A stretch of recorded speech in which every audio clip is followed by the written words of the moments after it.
Hello my friends, it's Lisa, and today I'm going to be doing the mid-year book tag. I'm going to be checking in on what I've been reading this year, the best books, the worst books, all of that kind of stuff. I have done this tag the past few years. I've done it in 2020 and 2021, so if you want to see past me answer these questions from those years, I'll have those linked below. But I do really enjoy doing this tag every year. It's really fun to kind of check in with where you're at with your reading halfway through the year, see what you still have to read, see what maybe your favorite books of the year so far have been. I think it's just a really fun tag. And it's just one of those tags that like so many people do, so it's just so fun to see everyone's answers. I wanted to share my own, so I'm very excited to be chatting with you all about that.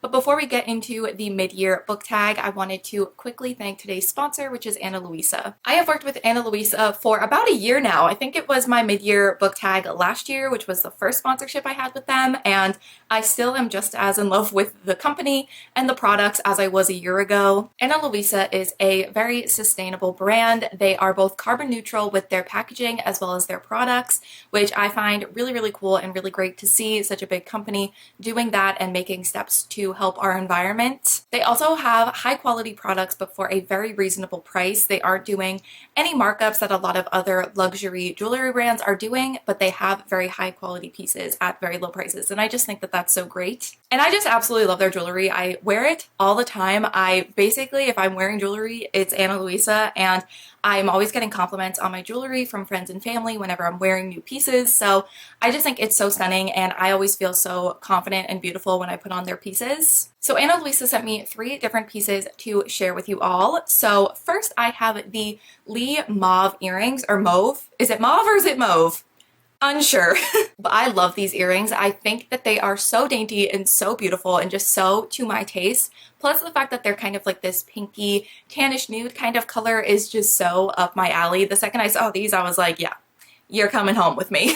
And I definitely feel like these are the type of earrings that you could very easily kind of dress up or dress down. They could be a little bit more of a standout piece in a more casual outfit, or you can really dress them up and wear them for a more fancy situation. And I just really like that versatility. I also have the Hannah bracelet, which I am just so obsessed with. When Hannah posted that she created this bracelet, as well as like when I saw the pictures being posted to Ana Luisa, I thought it was so beautiful. And then when I got it in the mail, I think it's even more stunning in person. I'm absolutely obsessed with this. This is another very like dainty bracelet, and I absolutely love it. And then finally I have the Joe Gold chain necklace. It's such a simple but kind of like easy to kind of stack and wear together with other jewelry piece. I don't really have a lot of like plain chain necklaces, and that's just the type of thing that could just very well be like stacked with other necklaces and worn with other things, and just so easy to interchange with all of the different pieces in my collection. So I thought that it would be a good thing to add. And I'm actually wearing it with another necklace that I have from Ana Luisa that I actually got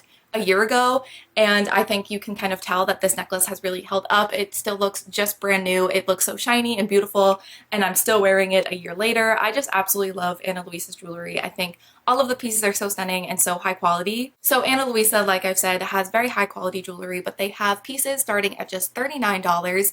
And if you use my code WITHLOVE10, that will get you 10% off your order. So I highly recommend taking advantage of that and getting yourself or a loved one some nice jewelry, kind of a treat yourself moment. Yeah, I absolutely love Ana Luisa. I recommend checking them out. I wear their pieces all the time, such staple pieces in my collection, and also just like things that I want to wear. Like I'm excited to put on my jewelry whenever I put on something from Ana Luisa. So I highly recommend taking advantage of that little discount code. But thank you to Ana Luisa for sponsoring this video. And now we can get into the mid-year book tag. So like I was saying, I love watching this tag and these questions being answered by everyone, but it does feel like some people answer some different questions, like some questions have been added.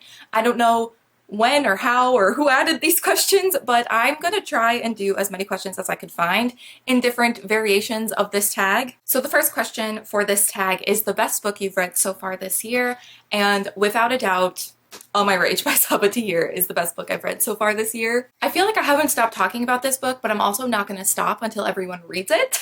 Also, sorry if the lighting is kind of changing a lot throughout this video. It's a bit of a cloudy day, so the clouds keep covering the sun, so I apologize. But yes, All My Rage, I absolutely loved it. It's such an emotional, heartbreaking but also very real story.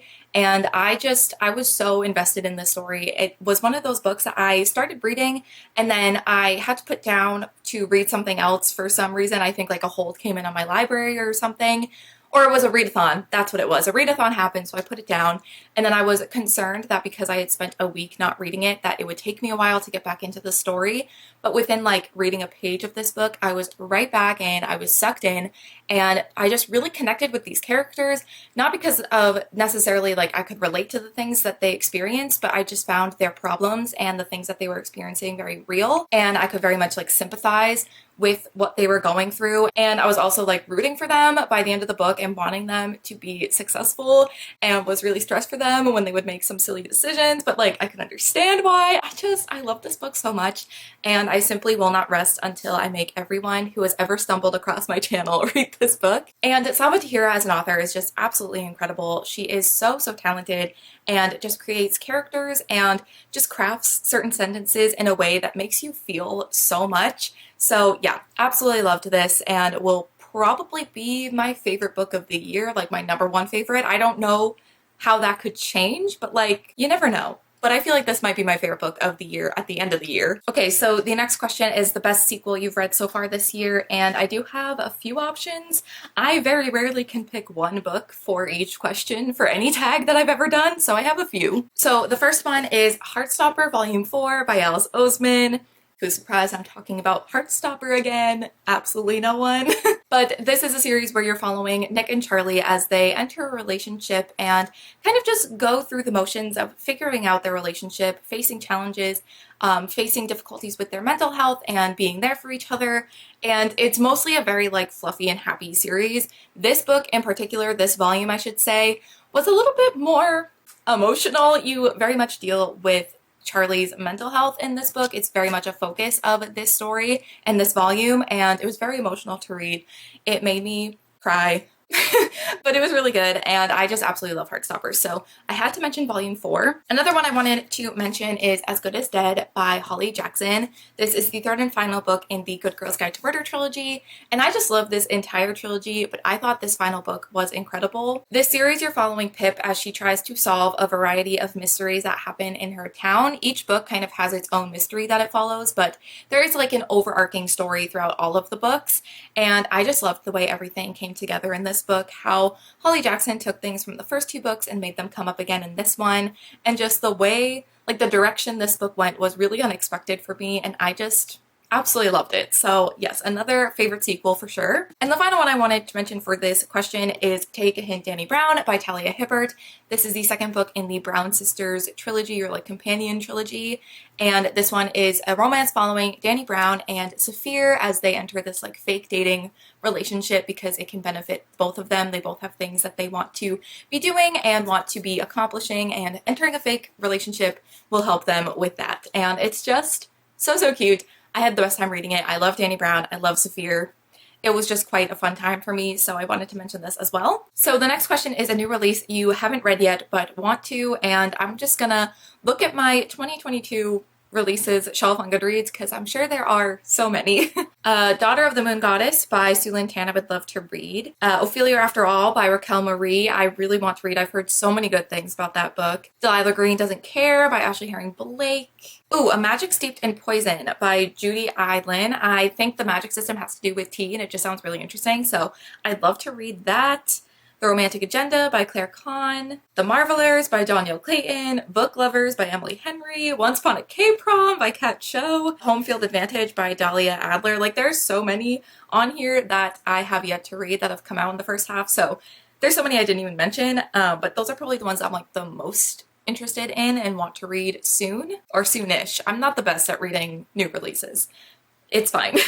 And then the next question is most anticipated release for the second half of the year. So The American Roommate Experiment by Elena Armas is one that I'm very excited for because I loved The Spanish Love Deception, so I'm so excited to read the kind of companion book to that. I'm also very excited for Cursed by Marissa Meyer. This is the sequel to Gilded, which is a Rumpelstiltskin retelling, and I really liked Gilded, so I'm excited to see how everything kind of wraps up and comes together in the final book in that duology. I think those two are probably probably the ones that I'm like the most excited for, but I am definitely excited for Babel by R.F. Kuang. I think seeing a lot of people reading the arc and seeing some of the reactions from that book from people who are reading it early has made me even more excited. Like, I was excited for that book because I really did enjoy the Poppy War when I read that. Still haven't finished the series, but I liked the Poppy War. But R.F. Kuang is just such a talented writer, and I didn't even really fully comprehend what Babel was about. I just knew I was excited for it, and seeing all these reviews coming out for people who have read the arc, I'm just even more excited. I'm also excited for The Weight of Blood, is that what it's called? By Tiffany D. Jackson. I think it's supposed to be kind of like Carrie reimagined,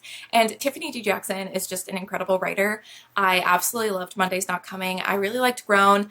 I liked White Smoke. I think that's one of those books that like I liked it in the moment, and then the more time went on, I didn't love it as much, but like I still enjoyed it. But I just think that her like concepts and her writing is incredible, so I'm excited to see what that's all about. Also, I'm going to hesitantly say Carrie Soto is Back by Taylor Jenkins Reid. I am excited about it because I love Taylor Jenkins Reid, but Malibu Rising was like, I liked Malibu Rising. I think I gave it 4 stars, but I didn't like it as much as Ellen Hugo and Daisy Jones, so I feel like that's making me a little bit more hesitant with this new release. It's also following a tennis player who I know like briefly shows up in Malibu Rising, but like I don't care about tennis. I'm sorry if you do. It's personally just not a sport that I care about, unless it's like we're playing tennis on the Wii, Wii Sports tennis. Now that's something I can get into. But tennis in general is just not, like, if it wasn't Taylor Jenkins Reid, I would have zero interest in this book, I feel like. So I don't know if I'm excited, but I'm also like a little hesitant, but I'm also still excited. Okay, so the next question is actually a question that was added by Kayla from Books and Lala. She wanted to do a question that was more about like your general like reading year as a whole versus just like specific like individual books. So she added the question like most read genre, or the genre that has like been read more than usual for you this year. And for me, for both of that is romance. I have really gotten into reading romance this year. I've definitely am in my romance era and I'm absolutely loving it. I didn't read a ton of romance before this year. I like started reading some last year, but I definitely have gotten way more into the genre this year, and I'm definitely like exploring different parts of it and I'm having the best time. I'm absolutely loving a lot of the romances that I'm reading, and it's just so fun. It definitely is strange that fantasy is not my most read genre. I feel like every other year that's been the case, but I've definitely been in my romance era. So what can I say? I feel like I recently have been like wanting to get back into reading more fantasy, so hopefully I will take advantage of that mood that I want to be in. But I'm not mad that I've been reading a lot of romance either, so I don't know. I need to find a good balance of reading the genres that I love the most, but I think the only reason I've been reading the fantasy that I have this year is because of the Shadowhunters read-along. I think most of the fantasies in those stats on Storygraph and on my spreadsheet is because of the Shadowhunters rereads that I've been doing, so it's just really strange to me, but I'm absolutely loving reading romance, so it's probably not going to stop. It will probably be my most read genre, I feel like, of the whole year at the end of the year. Okay, the next question is biggest disappointment, and I think the biggest disappointment for me this year has to be A Psalm of Storms and Silence by Roseanne Brown. And it just makes me so sad that this is even my answer. I definitely didn't dislike this book. I think I ended up giving it 3.5 stars. So definitely not a bad rating, but I was expecting it to be 5 stars. I loved the first book in this duology, A Song of Race and Ruin. So I was just expecting this to be on the same level or even better, and for me it just wasn't. I think I've described this book in this way every time I've talked about it, but it just feels like there wasn't enough content and enough of the story Roseanne Brown had to stretch it across 2 books. So there was a lot of like filler and slower moments in this book, which just made it not as engaging and as exciting as the first one. I also feel like I had some issues with the characters, like acting out of character. There were moments, like especially towards the end, I do think that the ending of this book was really, really good and really strong, but I feel like there were points before that where the characters weren't really acting like they were in the first book. And I get that like characters change and evolve and they have this arc, but it felt like they were acting like out of character. I don't know, it wasn't my favorite. I was very disappointed. I still like the duology as a whole, but I think my expectations for this one were super high. I was expecting it to be 5 stars, so when it wasn't and it was a 3.5, I found that very disappointing. So that one was definitely like my biggest disappointment. I do have a couple other books that I wanted to quickly mention. I don't want to talk about them for too long because I've either talked about them enough or they might be coming in a vlog soon. But You've Reached Sam by Dustin Tao I also found a bit disappointing, and I talk about more of my thoughts on that in my tier ranking video. And I also found The Paris Apartment by Lucy Foley disappointing, and all my thoughts on that will be coming soon. So the next question is the biggest surprise, and for me, this is going to be The Duchess Steele by Tessa Dare. Like I said, I'm kind of in my romance era this year, and I did a whole video reading historical romance for the first time, and this was one of the books in that video, and I just loved this book so much. Like, I had a feeling that I would enjoy historical romances, but I just didn't expect to love this book as much. I know Tessa Dare is a very popular historical romance author, and I know this book in particular is very popular from her, so like, it's not like I expected everyone to be wrong about it. I just didn't expect me to love it as much as I did. It has like a marriage of convenience, grumpy sunshine, and I just loved like the historical setting. I know like historical romances are not like the most accurate historically, but like, they're not trying to be. It's just a fun time. I just had a great time reading it, and I just wasn't expecting to love it as much. So definitely was the biggest surprise, I think, for me this year. Okay, the next question is new favorite author, and this can be like new to you or a debut. And I think all of my answers are just new to me authors. So one, I wanted to mention Tessa Dare. I feel like saying she's a favorite author after one book is probably a bit bold, but she has so many books, and I imagine that there's going to be a lot of her romances that I do enjoy. I know some people have mixed feelings on some and not everyone is a winner, but I just feel like she has so many, so there has to be more that I'm going to love, you know?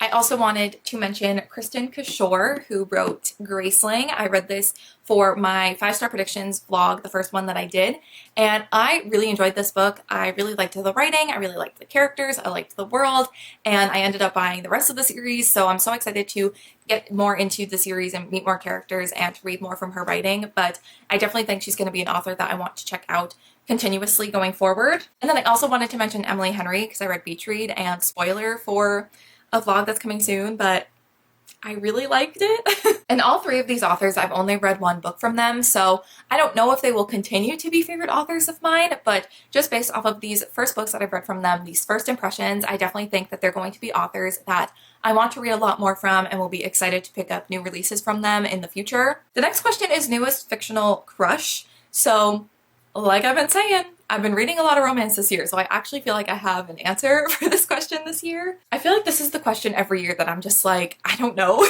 I feel like I have my fictional crushes that I've had for my whole life, and those are the ones. But I will say there are some new ones this year. First of all, Quan from the Kiss Quotient series, he kind of shows up in the first two, but The Heart Principle by Helen Huang is the one that he is like the main character in, and I just love him so much. Quan was definitely like the highlight of that entire series for me, even when he was only like a side character in the first two, but when he would show up, it would just like make the entire book for me. So absolutely loved reading more from Quan in The Heart Principle and absolutely love him so much.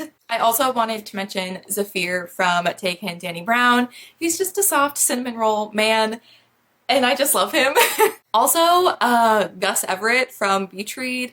Also, Adam from The Love Hypothesis. Oh my god, there's so many options for this question. Who would have thought that I would have so many options for this question? Not me. Okay, the next question is newest favorite character. And I feel like I kind of struggled with this question a little bit because like there are a lot of great characters that I've read from, but like to be classified as like a new favorite character is kind of like a big question. And I feel like a lot of the characters I kept thinking of were characters that were a part of series that I had read before this year. Like they were just like, I was continuing on with series this year. So like Nick and Charlie or Pip from A Good Girl's Guide to Murder. So those aren't technically new favorite characters, but I do love them. But a character that is new to me that I did really love was Katza from Graceling. So Katza is the main character in this first book in this series, and I just really loved her. I loved seeing her powers, how she used them, the kind of decisions she would make. I loved the things that she stood for. I loved seeing her like make mistakes and see how she would kind of solve those problems, and I really liked reading from her character. So I'm excited to continue on with the series because I think even though each book is kind of following a different set of characters, I think characters from all of the books kind of show up in different books in the series, if that made any sense. So I'm hoping we see Katza in future books because I did really love her character. All right, the next question is a book that made you cry. And hello, my name is Lisa, I am a crier. So I have a few answers for this. And I'm only counting books that like actually made me like shed tears because there's a lot of books that like made me a little teary-eyed, but these are the books that made me have actual tears streaming down my face. So first, Volume 4 of Heartstopper by Alice Oseman. And the only reason I didn't, I think, full on sob reading this was because I was on a Zoom call with Darian and she was being silly and was making me laugh while I was reading this book, but I was also crying still. It's very emotional. So definitely this one. Also, All My Rage by Sabatier made me sob. I was just crying. I feel like the whole like ending of this book. And then this was one of those books where every time I would start thinking about it, like the rest of the night, I would just start crying.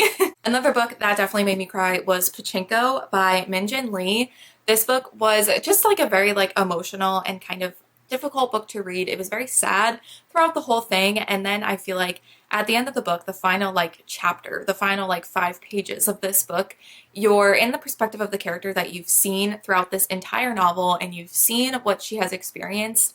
And just reading those final pages from her perspective was so emotional and heartbreaking, and it made me reflect on like the entire book and what I had read and what this character had experienced throughout her entire life, and it was just very emotional to read. So then I ended up crying over that, and yeah, this one definitely made me cry as well. I also cried reading Beach Read by Emily Henry. That book hurt my feelings, and I also cried a lot reading The Simple Wild by K.A. Tucker, which is a book that I felt pretty neutral on. I think I gave it like 3 stars. There were things I didn't really love about that book, but this book, like, you're following this girl who goes to Alaska to kind of spend some time with her dad after she finds out that he's very sick and is dying essentially, and it's not a very pleasant situation and it's just very sad. I was like full on sobbing. I think this might be the book that I cried like the most over, which is so funny because out of all of the other books that I've mentioned, I liked this one the least. All of those other books had been 5 stars or like 4.5 stars. So it's weird that the one that I didn't really love that much was the one that made me cry the most, but it was just very emotional. And kind of on the opposite end of that question, the next one is a book that made you happy, and I have quite a few to name for this. First one being Take a Hint, Danny Brown by Talia Hibbert. I think a lot of the romance books I've read this year have made me happy, so The Duchess Steele, The Love Hypothesis, Beach Read. But I also wanted to mention the Tea Dragon Festival by Kay O'Neill. This is a graphic novel series following just like the most wholesome storylines and these characters, and they have little tea dragons that you can like brew tea from the leaves that grow on their antlers, and then you can see their memories of like from their owners, and it's just so wholesome. If you need like a lighthearted but like really like wholesome and happy story, something that will make you so happy, I cannot recommend these enough. I actually also cried reading this, so that could also count for a book that made you cry. I think I cried because it was just so cute and just made me so happy that I was crying. It was happy tears. And also one last book that made me very happy was Cinder's Adventure by Marissa Meyer. This is basically like non-canon fan fiction that Marissa Meyer wrote about all of her characters trying to get Cinder to her wedding. It's like an interactive choose your own adventure ebook where there's like multiple different outcomes and endings where you try to get Cinder to her wedding. And I have problems with this book and some of the things that happened, and like I personally would just prefer to get like a normal canon novella about Cinder's wedding, like I think a lot of people would, but I did have such a good time reading this book. Like, it was such a fun reading experience that it just made me so happy. It made me so happy seeing these characters again, and like I'm a fan of all of her books, so it was really cool to see all of the characters from all of her other books show up. Also, one other book that did make me cry, so I don't know why I forgot to answer this for that other question, but I think it just was very emotional to read about some of these characters that I love so much and seeing like new content with them, even though it's not canon, even though it was a bit silly, and like I would prefer a normal novella about Cinder's wedding, it still was really fun, and I still loved getting new content from these characters, and there were just certain moments that did make me very emotional. So yeah, it definitely made me really happy to read this. The next question is your favorite book adaptation so far this year, and I think my favorite one has to be Heartstopper because I read the books, I've watched the show, and I think both are perfect. I think the show did such a good job of taking the very important things from the graphic novels and including them in the show, but also they had to add more to the show to create more drama and a little bit more plot, I guess, to the show, because I don't think they would have been able to fill 8 episodes with just the content from the graphic novels. But I think what they added to the show really just fit in well with the rest of the story from the graphic novels, and it probably has to do with the fact that Alice Oseman was so involved with the show, but I just thought it was so well done. It literally captured everything that I love about the graphic novels just in TV show form, and I just thought it was so great, which I think we all know at this point because I haven't shut up about it. But I also wanted to mention Bridgerton season 2. I haven't read the second Bridgerton book that the second season is based off of, because I read the first Bridgerton book and I did not like it at all. So I probably am not going to continue on with reading the series, but season 2 of Bridgerton was so good. I still just think about it from time to time. I definitely need to do a rewatch. I thought it was so, so good. And I don't know if Anthony Bridgerton could count as a new fictional crush, but I mean, I think he counts because he definitely is. Okay, this is another question that I think was added by somebody else. I don't know where this question came from, but I liked it, so I'm gonna answer it in mine, and that is your favorite video that you've done so far this year. And for me, I have a few. I think my historical romance reading vlog where I read historical romance for the first time is probably one of my favorite videos that I've done so far this year. Also, my Stranger Things reading vlog where I read books that were compared to the show. I was really happy with that one as well. And I also did a vlog reading some of my 5-star predictions, and I'm going to be continuing to do those types of vlogs throughout the rest of the year. Another one is coming very, very soon, and I'm just really excited to continue on with those. And yeah, I think a lot of my more like experiment videos or just like themed TBR type of videos I really do enjoy doing. So I think those are the ones that I'm like the most proud of. Okay, the next question is the most beautiful book you've bought so far this year or received. And I have a few answers for this. One is definitely the 10th anniversary edition of Cinder by Marissa Meyer. Hello. I love Lunar Chronicles. We've been new. But I just think that this book is absolutely stunning. This is the front. This is the back. I just think that this book is absolutely stunning. I love it so much, and it makes me so happy to have it on my shelf. Any like special edition of books or series that I love just makes me happy, and I do genuinely like this. I almost just dropped it. I love it so much. I'm gonna throw it to the ground.